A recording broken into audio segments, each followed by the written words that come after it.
israélienne. 13h15, nous recevons notre invité de ce 13h dimanche. Plus de 76 tonnes de drogue et autres produits stupéfiants ont été incinérés par l'Office central des stupéfiants, OCS, des saisies opérées par l'Office et autres structures impliquées dans la lutte contre la drogue pour le compte du district de Bamako. C'était à l'occasion de la célébration de la Journée internationale de lutte contre l'abus et le trafic illicite des drogues célébrée cette semaine.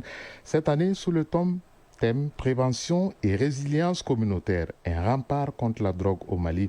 Elle vise à attirer l'attention de la population sur les dangers liés au trafic et à la consommation de la drogue.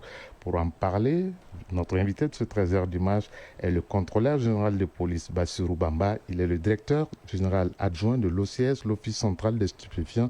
Bonjour, monsieur le directeur général, bienvenue. Bonjour, monsieur Daou. Alors, en français plus simple, c'est quoi la drogue? La drogue, c'est toute substance, préparation ou plante est susceptible de modifier les fonctions psychiques ou physiologiques.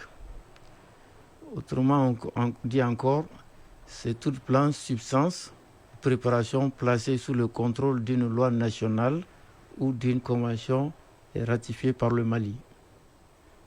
Parmi les conventions ratifiées par le Mali figure la Journée internationale de lutte contre l'abus et le trafic illicite des drogues cette année. Prévention et résilience communautaire et un rempart contre la drogue au Mali est le thème. Est-ce que ça suffit?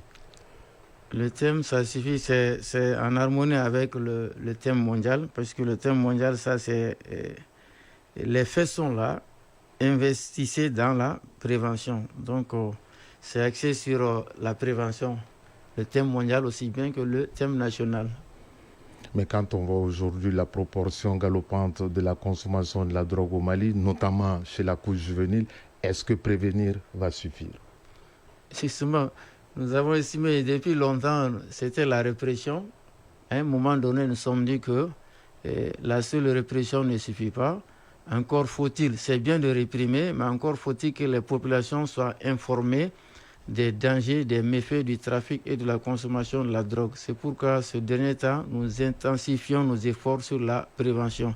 D'ailleurs, le temps a été donné par les plus hautes autorités qui ont mis en place une commission nationale de sensibilisation dont les démembrements se trouvent dans les différentes régions.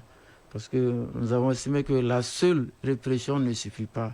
Il faut informer les populations, singulièrement la jeunesse, sur les dangers de la consommation et du trafic de la drogue. Cela étant dit, la répression continue. Donc, nous faisons les deux, le bâton et la carotte.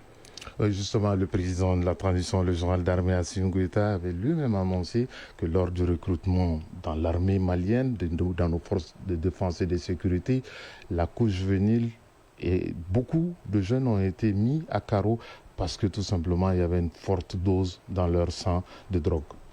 Justement, c'est ce qui a même conduit à la mise en place de cette commission de sensibilisation au niveau national et régional.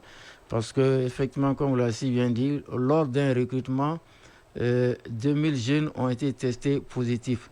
Et vous savez, dans le temps, le recrutement, il n'y avait pas le test narco. Mais constatant que de plus en plus les jeunes sont dans la consommation de la drogue, les plus hautes autorités ont instauré ça, un test narco. C'est quoi un test narco? C'est un test narcotique. Ce test consiste à savoir, avec nos kits, si l'intéressé, s'il y a de la drogue dans son sang. Ce texte est le bienvenu parce que dans la mesure où le jeune qui sera testé positif s'il y a la drogue dans son sang, il va être écarté, bien entendu. Donc, est-ce qu'il y a un suivi pour ces jeunes au niveau de l'office? Et pour ce qui concerne l'OCS, notre mission, c'est principalement la sensibilisation et la répression. Mais il y a d'autres centres qui s'occupent de cet aspect de la question. Les centres de prise en charge. Actuellement, il y en a les centres les plus connus. Il y en a l'Arcade Santé.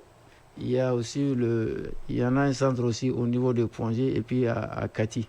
Oui, mais monsieur le directeur, on a dit que les jeunes consomment beaucoup la drogue au Mali, mais quand on voit les chiffres incinérés, 76 tonnes de drogue, c'est quand même alarmant.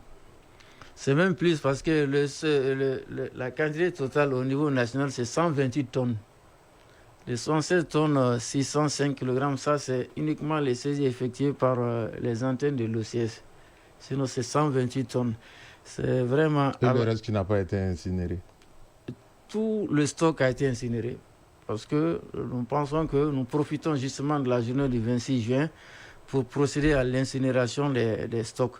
Vous savez, en vertu de ces missions de coordination, les produits saisis par les services impliqués dans la police, la douane, la gendarmerie sont acheminés au niveau des magasins de l'OCS.